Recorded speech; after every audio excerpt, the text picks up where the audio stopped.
Querida familia, un saludo muy especial para todos en esta mañana, hoy jueves 27 de febrero. Desde aquí les enviamos, como siempre, un gran abrazo de cariño. Qué bueno que puedan acompañarnos en este tiempo devocional, en estos días de ayuno, donde hemos dedicado, apartado este tiempo para estar con el Señor. Por favor, les recordamos dejarnos allí sus saludos en el chat de esta transmisión, en los comentarios también, o enviarnos al WhatsApp un mensajito para saber que nos están acompañando del otro lado. A lo largo de estos días, de esta semanita, hemos venido entendiendo que nuestra vida es como barro en las manos de Dios. Dios se presenta en su palabra como nuestro Padre, pero también como ese alfarero que le va dando forma a nuestra vida, a nuestro carácter, a nuestra persona. Y entendíamos a través del ejemplo de Adán, de aquello que nos cuenta la Biblia en los primeros capítulos de Génesis, cuando se refiere a la creación del mundo y a la creación también del ser humano, decíamos a partir de esta historia que Dios nos forma del polvo como barro en sus manos. Dios nos forma, pero también sopla en nosotros aliento de vida, su presencia, la presencia del Espíritu Santo que nos llena, que nos sacia, que nos consuela, que nos guía. Dios nos va formando, pero también nos da un regalo extraordinario, el regalo de su presencia, el don del Espíritu Santo que se traduce en vida para nosotros. Él es vida para nosotros. De manera que no somos solamente una obra inerte o una obra muerta en las manos de Dios, sino que Él nos da ese aliento de vida que también sopló en Adán, que es lo que nos cuenta la palabra de Dios. Y finalmente entendemos que después de formarnos y soplar en nosotros aliento de vida o darnos ese regalo del Espíritu Santo, Dios también nos asigna un propósito específico que se cumple en ese lugar donde Dios nos ha puesto, en ese lugar donde Dios nos ha llamado. En el caso de Adán, pues era el jardín del Edén y él tenía el propósito de labrar y de guardar ese espacio que Dios le había entregado. De manera que Dios nos forma, nos da vida, nos asigna un propósito, pero el día de ayer mirábamos algo muy interesante y es que Dios también nos da una instrucción, como lo hizo en el caso de Adán y Eva, es decir, un parámetro de vida para que podamos preservar esa vida y ese propósito que Él nos entregó. Ahora, es muy importante que nosotros aclaremos, hablando de la instrucción, que esa instrucción de ninguna manera es una especie de requisito para alcanzar bendiciones. Si miramos el contexto de la historia de Génesis, en realidad el ser humano ya lo tenía todo, ya Dios le había entregado todo. Esa instrucción, les reitero, no era un requisito para alcanzar las bendiciones de Dios. Dios ya había bendecido al ser humano. Lo había puesto en un lugar sencillamente extraordinario. Dios ya le había entregado todo a Adán y a Eva. Esa instrucción más bien que Él les da y de la que estuvimos hablando el día de ayer, era la manera en que ellos preservarían todo lo que Dios les había confiado.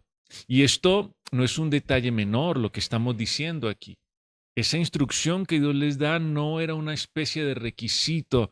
Esto es importante que lo entendamos porque hoy en día nosotros hemos invertido el orden y a muchos creyentes los engañan diciéndoles que tienen que hacer cosas para alcanzar la bendición de Dios. De ninguna manera. La instrucción no tiene ese propósito porque Dios ya nos bendijo, porque Dios ya nos entregó todo, en nuestro caso a través de Cristo. Más bien, esa instrucción nos ayuda a guardar y a preservar todo eso que Dios nos ha confiado, su presencia, la vida que Él nos da, su bendición y ese propósito extraordinario. Nos forma, nos da vida, nos da un propósito y una instrucción, unos parámetros claros de vida, unos límites que nos preservan, que nos protegen.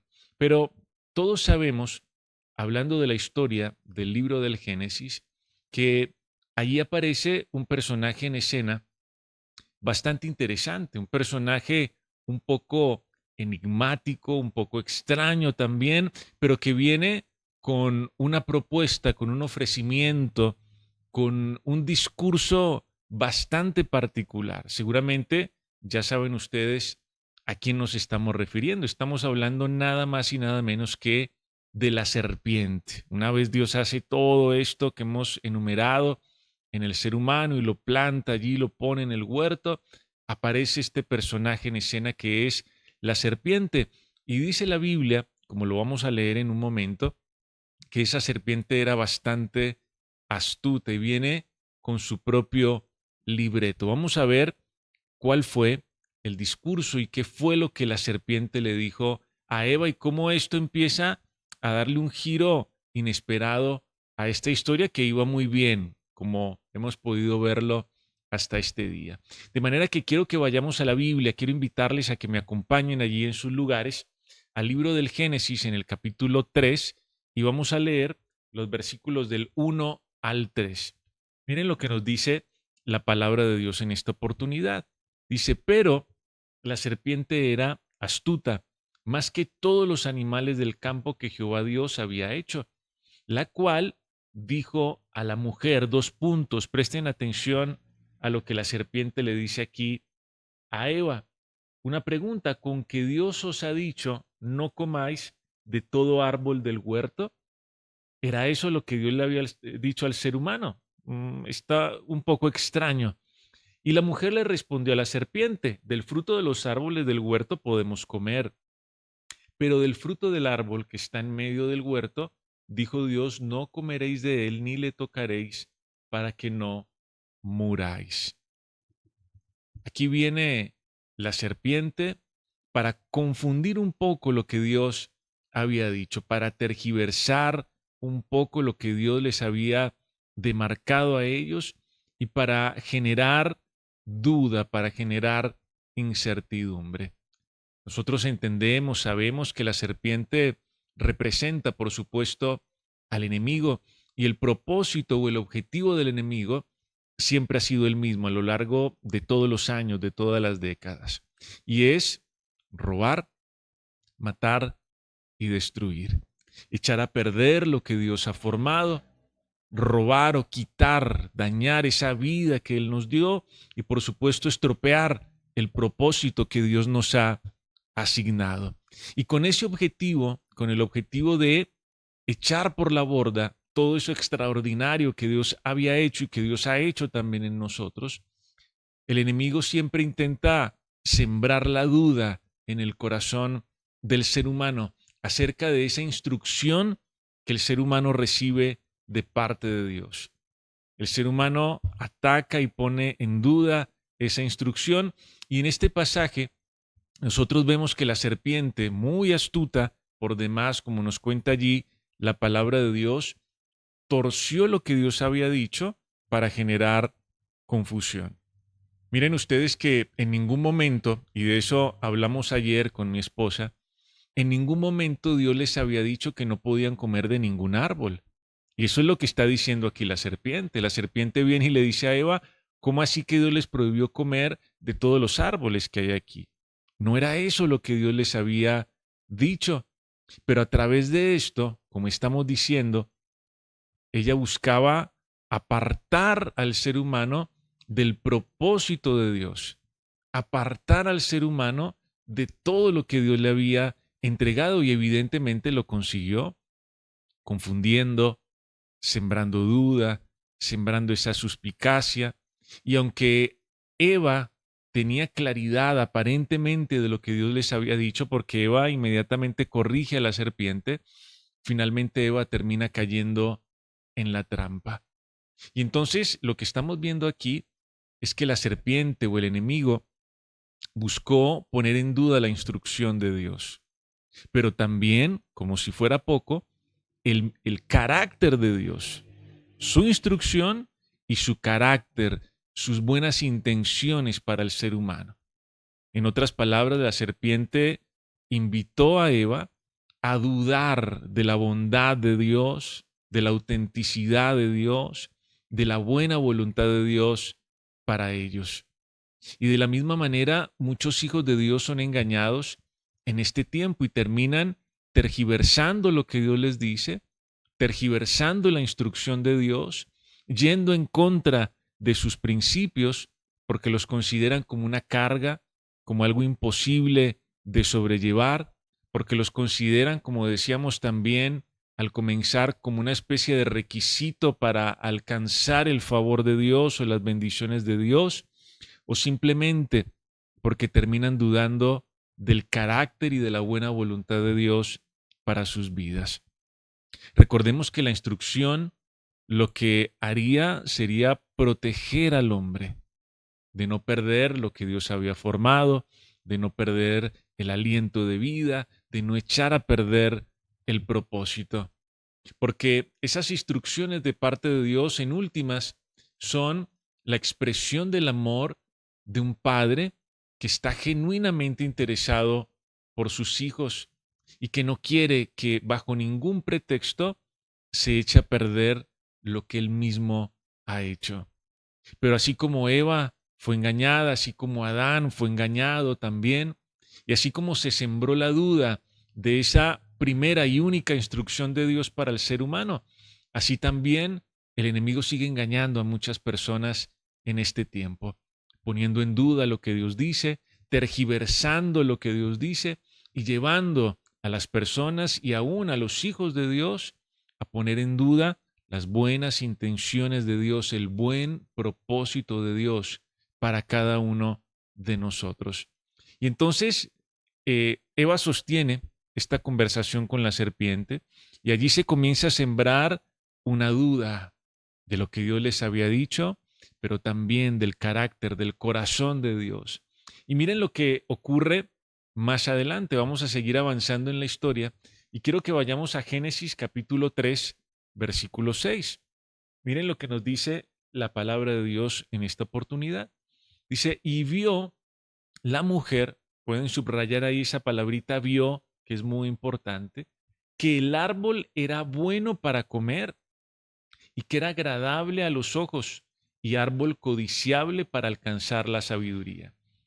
Y tomó de su fruto y comió y dio también a su marido, el cual comió así como ella. Comió uno y comió el otro.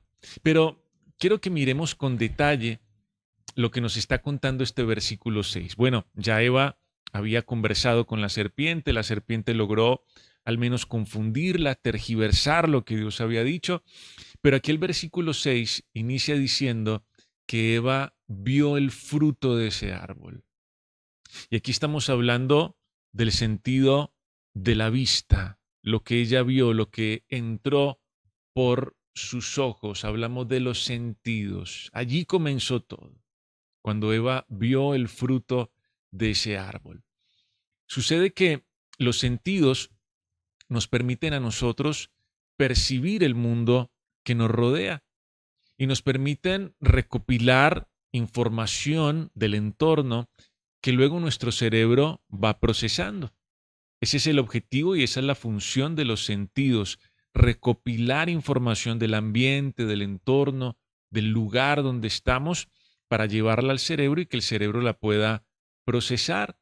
Y mientras la mente no esté, nuestra mente no esté impregnada de la verdad de Dios, así como una esponja que se sumerge en el agua, nosotros vamos a ser muy susceptibles a esa información que recibamos del entorno y también al engaño del enemigo. ¿Qué sucede?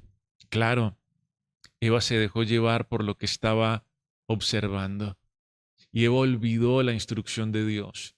Eva olvidó lo que Dios les había demarcado, lo que Dios les había dicho.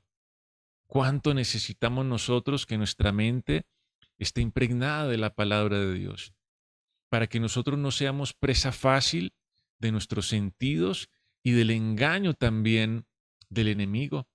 Si ustedes observan la historia de la Biblia, van a encontrar que en muchas oportunidades la caída de muchas personas inició con lo que vieron, con lo que percibieron, con lo que oyeron, con esa información que ellos recopilaron a través de sus sentidos. ¿Cómo nosotros podemos entonces estar firmes a pesar de eso que nuestros sentidos perciben en la cotidianidad? Muy bien, como estamos diciendo, llenando nuestra mente, llenando nuestro corazón de la palabra de Dios.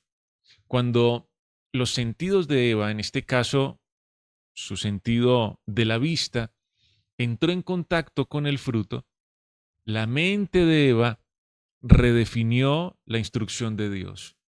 Dios les dijo, coman de todo, pero no coman de ese árbol porque no les va a ir bien, porque no está bien, porque no es agradable, porque el desenlace va a ser terrible. Pero Eva vio el fruto y procesó y redefinió lo que Dios les había dicho, porque miren ustedes que el versículo 6 nos dice que a Eva le pareció que ese fruto no era tan malo, sino que era bueno, que era codiciable. Ella de alguna manera estableció una nueva medida, un nuevo estándar de lo que era bueno para ellos. Miren ustedes hasta dónde llegamos, hasta qué punto llegamos. Eva se dejó llevar por sus sentidos, por sus impulsos, por sus emociones, por su deseo, y redefinió en su mente lo que era bueno para ellos. ¿Se dan cuenta ustedes que esta es la historia del ser humano a lo largo de todos los tiempos y de todos los años? Dios establece unos límites, Dios establece unos principios, Dios establece unos parámetros de vida para preservar la vida del hombre, para preservar el propósito del hombre, lo que Dios ha formado en el hombre. Pero el ser humano se atreve a desafiar lo que Dios ha establecido y a redefinir lo que Dios ha establecido. Porque Dios les dijo, no es bueno ese fruto, no lo es. El desenlace será amargo, no lo coman, no lo tomen, no se acerquen, no vayan. Pero Eva dijo, no, esto no es como Dios nos había dicho, es todo lo contrario, es extremadamente bueno. Esta es una historia que se repite todo el tiempo y que sucede por la escasez de la palabra de Dios en el corazón de los hijos de Dios. Cuando mi mente, mi corazón no están llenos de la palabra de Dios, entonces yo también me atrevo a desafiar lo que Dios me dice, a redefinir lo que Dios me dice, a replantear lo que Dios me dice. Entonces, si Dios me dice por aquí no es, mi mente me dice, no, sí puede ser por ahí. Y si Dios me dice, este camino no es bueno, mi mente me dice, a mí me parece que sí es bueno. Y en este punto, entonces, tanto Eva como su marido, porque no fue una sola, fueron los dos, ellos desecharon la sabiduría de Dios y la reemplazaron por su propia sabiduría terrenal, por esa sabiduría instintiva, por esa sabiduría pasional de los seres humanos que se deja guiar únicamente por los impulsos y las sensaciones, por lo que puede sentir en un momento, por el instinto de un momento. Ellos dijeron, Dios, tu sabiduría está bien, pero la nuestra está mejor. Lo que tú dijiste lo podemos considerar, pero a nosotros nos parece algo diferente. Desecharon la sabiduría de Dios para establecer, para instaurar su propia sabiduría. Y miren lo que dice, pensando en esto y hablando de esto, segunda de Corintios 11:3. Dice el apóstol Pablo, pero temo que como la serpiente con su astucia engañó a Eva, vuestros sentidos, claro, los sentidos, lo que veíamos ahí en Génesis, sean extraviados de la sincera fidelidad a Cristo. Lo que vemos, lo que oímos, lo que percibimos, lo que palpamos. De la misma manera en que la serpiente engañó a Eva, también el enemigo engaña a muchos hijos de Dios en este tiempo. El enemigo siempre buscará que nos dejemos guiar por nuestros sentidos, por nuestros instintos, que nosotros desacreditemos lo que Dios ha establecido, que desechemos su sabiduría para perseguir nuestra terca voluntad egoísta. Pero ya para finalizar, ¿cómo podemos evitar ser engañados por el enemigo? ¿Cómo podemos evitar que esta historia de Adán y Eva se repita también en nuestra vida, en nuestros días? Para evitar esto, dejarnos llevar por los sentidos, por el instinto, por nuestra sabiduría, por nuestra razón, es fundamental que nosotros llenemos nuestra vida, que impregnemos nuestra vida de la palabra de Dios. Tenemos que estar allí, como yo les decía, como esa esponja que se sumerge en el agua y que se empapa, que se llena de agua. Así tiene que estar nuestra vida en la palabra de Dios. Que la palabra de Dios nos permita a nosotros discernir, diferenciar y entender lo que es bueno y lo que no es bueno, lo que conviene y lo que no conviene, lo que es justo y lo que no es justo, lo que es verdad y lo que es mentira. De tal manera que podamos evaluar nuestras decisiones, nuestro criterio a la luz de la verdad de Dios y confiar en esa verdad de Dios y confiar en las buenas intenciones de Dios. Recuerden que la instrucción de Dios no la entrega para que alcancemos algo. Ya Él nos lo dio todo. Dios nos da una instrucción como un padre que ama a su hijo y lo quiere preservar. Necesitamos empaparnos, impregnarnos de la palabra de Dios y buscar todo el tiempo la sabiduría que viene de lo alto. Necesitamos entonces llenarnos de lo que Dios nos dice y confiar en que Dios sabe qué nos pide y cómo lo pide, confiar en la instrucción de Dios. Y quiero que pensando en esto, nos acerquemos al Señor en esta mañana en oración. Padre bueno, hoy te damos muchas gracias. Y hoy estamos aquí con un corazón dispuesto. Probablemente hoy podemos darnos cuenta, por lo que nos dice tu palabra, por la historia de Adán y Eva, que nosotros también muchas veces hemos caído en esta misma trampa, Señor. Que nosotros nos hemos dejado llenar de dudas, de confusión, que nosotros hemos tergiversado muchas veces lo que tú nos dices y que hemos terminado desconfiando de tus instrucciones, de tu palabra, de tu buena voluntad para nosotros, de tu carácter, Señor, para nosotros. En realidad, la instrucción preserva nuestra vida. En realidad, la instrucción preserva el propósito que tú nos has dado, Señor, y es por esto que hoy venimos a ti. Eva tenía medianamente clara la instrucción, pero se dejó confundir y se dejó llevar posteriormente por sus sentidos, por lo que vio y terminó redefiniendo lo que era bueno de acuerdo a su propia sabiduría. Hoy nosotros, por el contrario, nos acercamos a ti y así como lo dice el apóstol Santiago, reconocemos que tenemos falta de sabiduría y te pedimos a ti, Señor, que nos des la sabiduría del cielo, no esa sabiduría instintiva, pasional, emocional, terrenal de los seres humanos, sino la sabiduría que proviene de ti, Señor. Llénanos de tu palabra, de tu verdad, para que permanezcamos firmes en ella, Señor, para que no nos dejemos desviar ni a derecha ni a izquierda y para que podamos seguir avanzando en el propósito que tú has determinado para nosotros. Hoy te damos gracias por tu palabra y te pedimos que nos enseñes a amarla, a estudiarla, a guardarla en nuestro corazón, porque es esto lo que nos va a proteger de no ser presa fácil del engaño y de las artimañas, de la astucia del enemigo que viene para robar, para matar y destruir lo que tú has formado, la vida que nos has dado y el propósito que nos has asignado. Síguenos llenando de ti, síguenos formando como alfarero perfecto y síguenos ayudando y dando todo lo necesario para cumplir con el propósito que tienes para con nosotros. A ti te alabamos y te damos gracias y hoy bendigo la vida de todos aquellos que se conectan con nosotros en este tiempo devocional. En el nombre de Cristo Jesús. Amén. Amén y amén. Bueno, familia querida, una vez más, gracias a todos por acompañarnos, que el Señor les bendiga. Nos encontramos hoy en los tiempos de alabanza, en el Distrito Centro, en Marabel, y desde aquí también saludamos a todos los que se conectan en Río de Oro, en Ábrego, en San Pablo también. Que el Señor los bendiga, están en nuestras oraciones y nos encontramos entonces hoy 6 de la tarde y mañana nuevamente en este mismo horario. Chao, chao, que estén muy bien.